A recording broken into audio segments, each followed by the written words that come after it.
Mr. Harry Dhaul, Mr. Ashok Dasgupta, Mr. Surana, representatives of the industry, consumers and friends.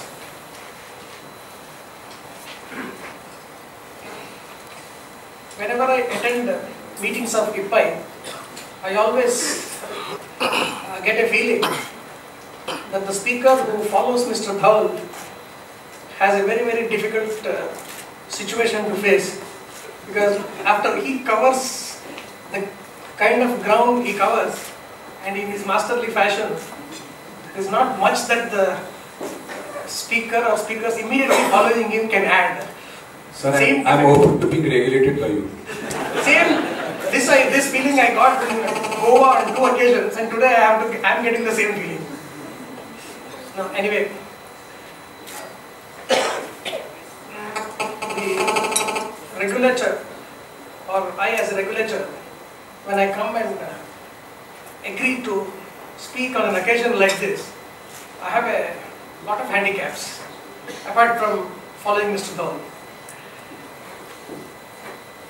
The sector, particularly our electricity sector today as it is located, as it is present in India and particularly in Andhra Pradesh, is so beset with issues and problems, so diverse problems, that any meeting or seminar or brainstorming session cannot really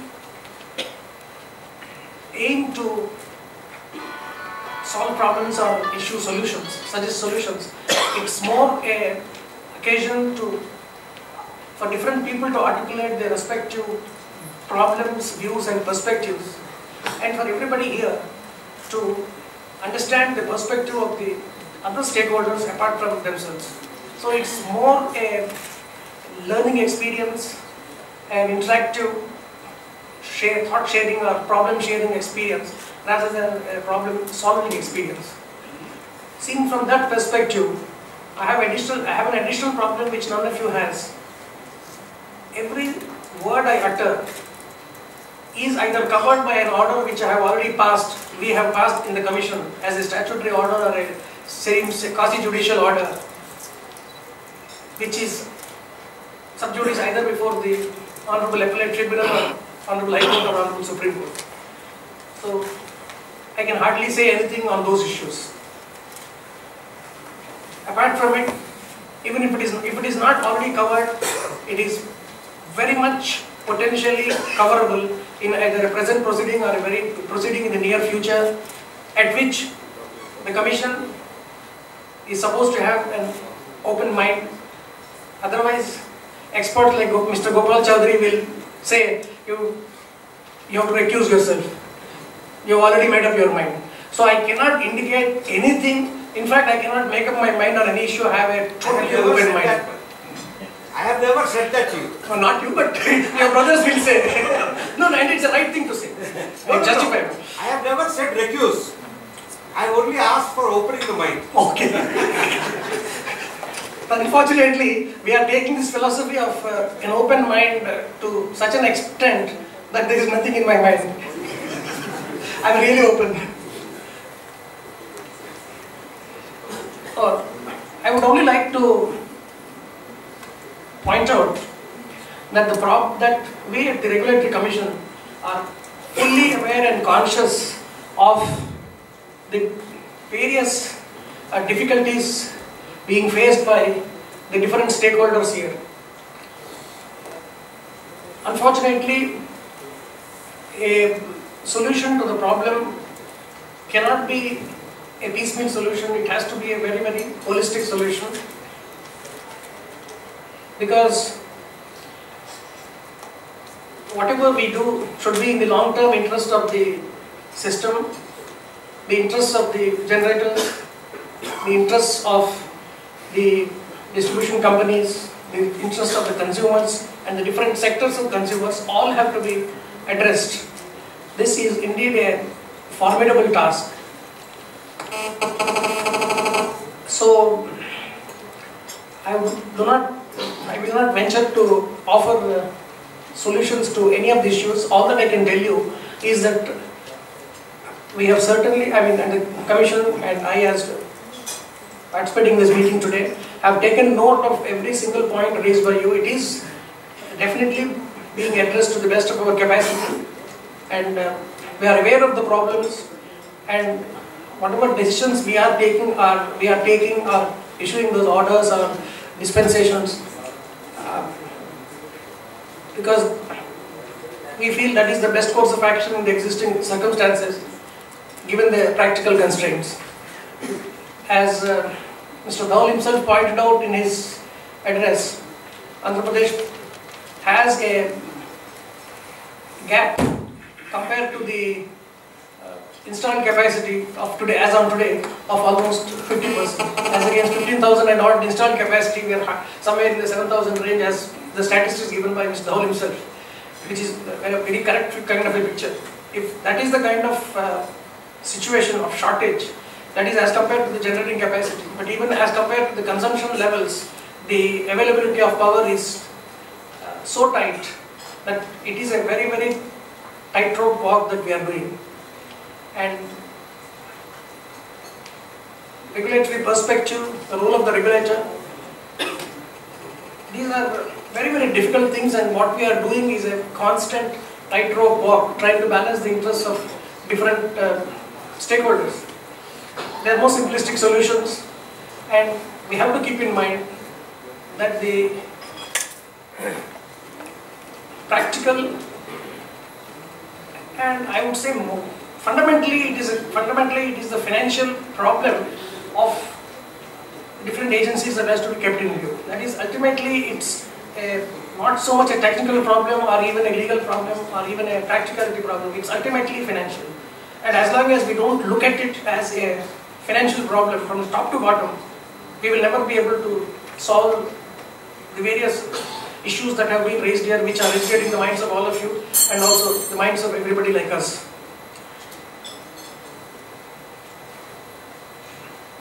Whatever somewhat strict measures we have to put in place from time to time, we have to do, and we are doing it with a heavy heart, and because there is no choice, and that is the minimum strictness, that is, nothing less will even enable the system to even function at the present level of whatever efficiency it is functioning.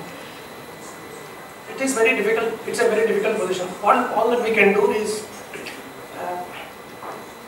specific problems which have been posed, we can certainly address them. Some problems about RECs and the agreements in this time in terms of RECs, some have been posed to us. We'll be addressing them. As far as particularly during the period of strict RNC measures, we fully appreciate that all sources of augmentation of power to the consumer should be considered, allowed and encouraged to the extent possible. We are active, and whatever options are possible, we will certainly explore them with a very serious mind and try to put in place at least some measures which will act as palliatives, at least in the present situation. Our permitting going down from 1 megawatt to 100 megawatt, 100 kilowatts in the currency context is one such measure. Costly power option, which the Federation also has been supporting. We are working on it. We have had a couple of meetings, and I hope some kind of a costly power option will be available. I hope so. We are working on it. It's too soon to say anything, but we are certainly working on the different approaches, how it can be actualized. We are trying for that. And as far as the open access issue is concerned, I think there are two different aspects to the whole open access issue. One is facilitating open access as contemplated in the Act. That is, when somebody wants to buy power from an agency other than the licensee, the licensee should encourage them and permit them and facilitate rather than put obstacles. So those points we will certainly are agitating our minds and will address them, and I'm sure the licensees also have every intention of implementing the provisions of the Act. Of course, when it comes to deemed open access of transactions between consumers above 1 megawatt, their transactions with the DISCOM, that's a slightly more difficult territory, because the ipso facto the transaction is with the licensee himself and not with an other than licensee, as traditional open access one would imagine or the Act would contemplate. Of course, the figure of 1 megawatt has been mentioned in the Act from some point of, from a particular point of view. So all these are very complicated legal questions which will be addressed. Some states, as you know, Rajasthan, maybe Gujarat, have gone for public hearing to understand the scope of this clarification and how to implement it. So different PRCs are exercising their minds and trying to find different solutions. So it's a very, very complicated issue. Of course, while that issue is being discussed and worked upon, at least the open access with consumers when they seek to take power from sources other than the licensee himself, that part of it, if whatever difficulties are there, whether financial charges or any other practical difficulties, SLDC difficulties, I think the points made are very valid by both Mr. Daul and Mr. Surana.